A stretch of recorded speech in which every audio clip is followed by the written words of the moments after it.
राधे दोस्तों, कैसे हो आप सब? तो जैसे कि मैंने कहा था, मैं ले आई हूँ उड़िया बाबा आश्रम का एक छोटा-सा व्लॉग और इस व्लॉग में मैं आपको बताऊँगी उड़िया बाबा आश्रम के बारे में और साथ ही साथ जो इस आश्रम को अभी सँभाल रहे हैं श्री कुलदीप जी महाराज, वो भी आपको आश्रम के बारे में कुछ बताएँगे।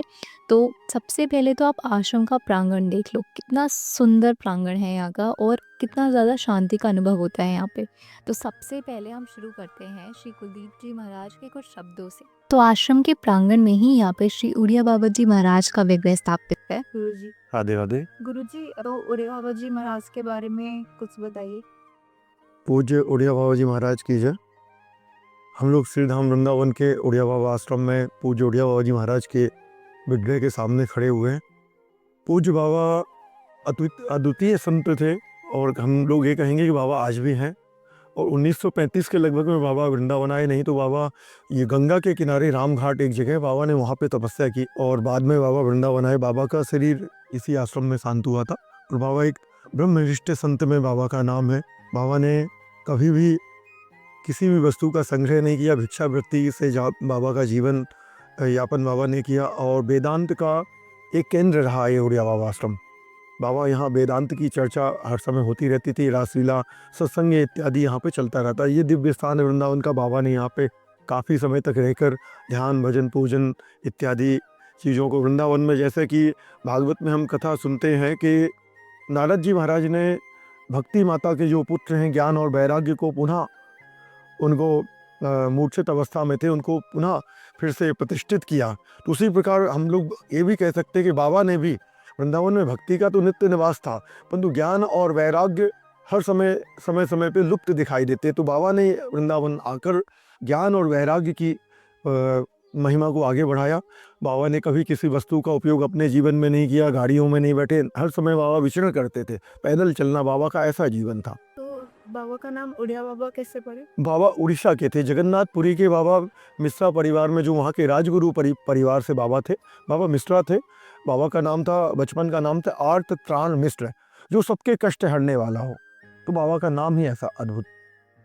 जैसे कि मैंने आपको अपनी पिछली वीडियो में बताया था कि आश्रम में पुस्तकालय और चिकित्सालय भी है।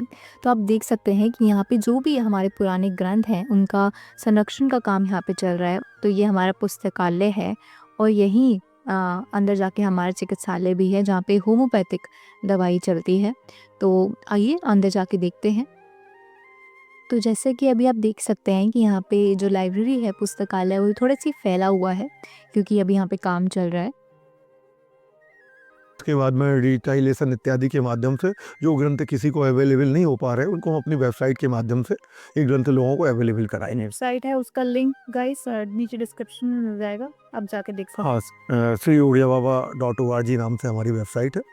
उसमें भी विजिट करके आश्रम के विषय में जानकारी, ग्रंथों के विषय में, और हमारा जो प्रकाशन है 5 पुस्तकों का, वो भी जो बाबा ने उपदेश और गीता और बाबा के विषय में जो संत लोग रहे, उन्होंने बाबा का कैसा जीवन था उसके विषय में जीवनी है को पूरा करने में। तो ये जो पुस्तकें यहाँ पे रखी हैं, ये मतलब उड़िया बाबा जी महाराज ने लिखी थी? नहीं, ये तो ग्रंथ भारत के एक-एक कोने से संग्रह करी के इकट्ठा इसमें लाइब्रेरी में की गई हैं। और बनारस से हैं और जितने भी तीर्थ स्थान हैं, विद्वानों के जो स्थान हैं, वहाँ से सब जितने भी लेखक हैं, वहाँ से सब इन ग्रंथों को इकट्ठा करके लाइब्रेरी बनाई गई। लगभग इसमें ऐसे-ऐसे ग्रंथ हैं, लगभग 100 से सवा 100, 150 वर्ष से पुराने ग्रंथ अवेलेबल हैं आज भी। कुछ पांडुलिपियाँ भी जो जिन्हें हस्तलिखित कहते हैं, वो भी बड़ी दुर्लभ ग्रंथ है। अभी इनका देख रहे हैं संरक्षण का कार्य चल रहा है, बिल्कुल जीर्ण-शीर्ण अवस्था में हो चुकी है ग्रंथ। हाँ, अब ये लगभग अभी इसमें 6-7 महीने लगेगा इनका संरक्षण कार्य। गुरुजी, मैंने सुना है कि यहाँ पे चिकित्सा का फ्री सेवा भी चलती है। हाँ, हमारे यहाँ आइए दिखाते हैं आपको। ये होम्योपैथिक चिकित्सा पद्धति के माध्यम से दीन दुखी संत महात्माओं को, ब्राह्मणों के लिए, वृंदावन ब्रजवासियों के लिए ये सेवा चल रही है, जिससे आसपास के क्षेत्र के काफ़ी लोगों को इससे होम्योपैथिक औषधि के माध्यम से बहुत लाभ मिल रहा है। लोग बड़े प्रसन्न हैं ये सेवा से। इसमें हमारे जो डॉक्टर हैं, डॉक्टर विजय शर्मा जी, उनके पुत्र डॉक्टर प्रयाग शर्मा जी, ये 2 चिकित्सक यहाँ पे हमारे यहाँ आते हैं हर संडे को 5 बजे से 8 बजे तक 3 घंटे लगभग ये सेवा दवा वितरण होती है। परामर्श एवं दवा दोनों निःशुल्क है। तो गुरुजी कोई भी आके ले सकता है? हाँ, सबके लिए है। औषधि के साथ-साथ बाबा की कृपा भी मिलती है, इसलिए रोग जल्द से जल्द ठीक होते हैं। हम लोग कहते भी ना कि दवा के साथ में दुआ भी। हाँ, तो इसलिए बाबा की यहाँ कृपा भी प्राप्त होती है दवा के साथ में, इसलिए लोगों को बड़ा लाभ मिलता है इन दवाइयों से। तो गुरुजी जो लोग जैसे बाहर से आते हैं आश्रम में, वृंदावन में नहीं रहते, फिर अगर उनको दवाई लेके जाते हैं तो बाहर से मिल जाती है दवा? हाँ, ये दवाइयाँ कॉमन दवाइयाँ हैं। आजकल तो भारत के हर ज़िले में, हर शहर में होम्योपैथिक स्टोर है। डॉक्टर साहब पर्चे में लिख भी देते हैं और 1 हफ्ते की दवाई हम लोग देते हैं। अगर दूसरे हफ्ते अगर नहीं आ पाता तो वो दवाइयाँ आप मार्केट से भी ले सकते हैं या आश्रम आके यहाँ से भी ले सकते हैं। ये पूज्य बाबा के समय यहाँ पे लगभग 50-60 माताएँ रहती थीं।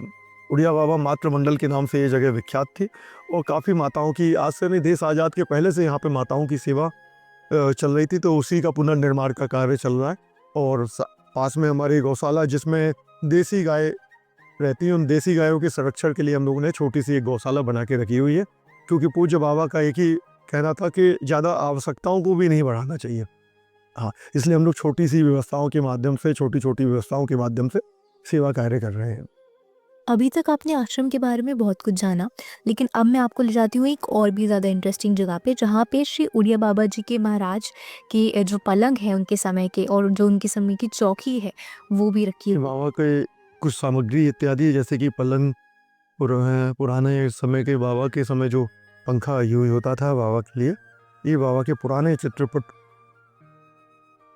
बाबा की ये चौकी है जिसमें बाबा बैठा करते थे। ये चौकी भी है बाबा के समय की। ये वाला तो हाँ, ये चौकी बाबा के समय की। चित्रपट में आप देख सकते हैं इस चौकी में बाबा बैठे हुए हैं। तो दोस्तों, अगर आपको कोई भी डाउट है जो आपको मुझसे पूछना है तो आप नीचे कमेंट सेक्शन में मुझसे पूछ सकते हैं।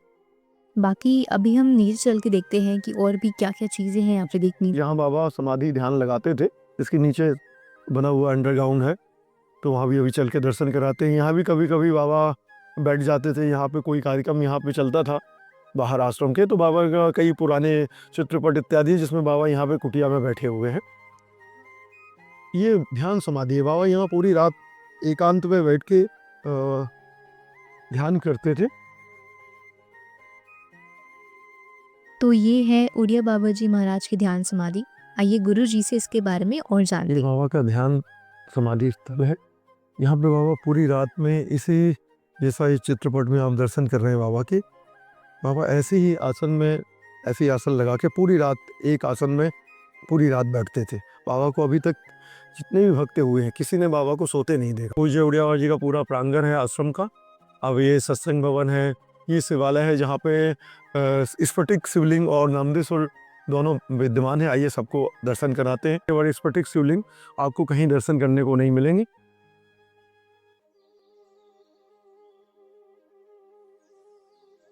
बाबा का तो वैसे कोई संकल्प नहीं था ये आश्रम इत्यादि बनाने का, ये बाबा के भक्तों ने इसकी स्थापना की। बाबा तो मना करते थे कि मुझे इन सब चीज़ की ज़रूरत नहीं है। बाबा तो भिक्षा मांग के ही अपना मधुकरी मांग के, जो सन्यासियों के लिए 5 घर भिक्षा का रहता है, बाबा उसी नियम से अपना जीवन यापन करते थे। अगर कोई भी रिसेंटली वृंदावन आ रहा है तो ये मेरा मोस्ट रिकमेंडेड। और अभी यहाँ पे भोजन है जहाँ पे हर समय, क्योंकि बाबा को अन्नपूर्णा की सिद्धि थी, तो यहाँ पे आज भी वो सिद्धि हमारे आश्रम में दिखाई देती है। हर समय यहाँ नित्य भंडारे चलते हैं। जो हमारे आश्रम से प्रकाशित ग्रंथ हैं, जिनका ये स्टॉल लगा हुआ है, जो देश विदेश में जो जिज्ञासु लोग हैं वो बाबा के ग्रंथों को पढ़ते हैं, और यहाँ पे ऑनलाइन के माध्यम से हम लोग भेजते भी रहते हैं ग्रंथ। ये और भी ये बाबा की जीवनी है। जो ग्रस्त लोग हैं, संत लोग हैं, उनको बाबा का ये जीवनी पढ़ के कि कैसे बाबा का जीवन था, जिससे एक मार्ग मिलता है, दिशा निर्देश होता है बाबा के ग्रंथों को पढ़ के। तो आज की वीडियो में बस इतना ही। तो आप में से काफ़ी ज़्यादा लोगों ने मुझसे पूछा था कि आप कोई मेरे को ऐसी जगह बताओ कि हम वृंदावन आएँ तो हम यहाँ पे रुक पाएँ। तो आप देख ही सकते हैं कि ये कितनी ज़्यादा प्यारी जगह है, और यहाँ से आपको पूरे वृंदावन धाम का बहुत ही ज़्यादा सुंदर सा दर्शन होता है। और अगर आप यहाँ पे आएँ तो यहाँ के दर्शन ज़रूर करना। तो चलते हैं, मिलते हैं आपसे नेक्स्ट वीडियो में। तब तक के लिए बाय बाय, राधे राधे।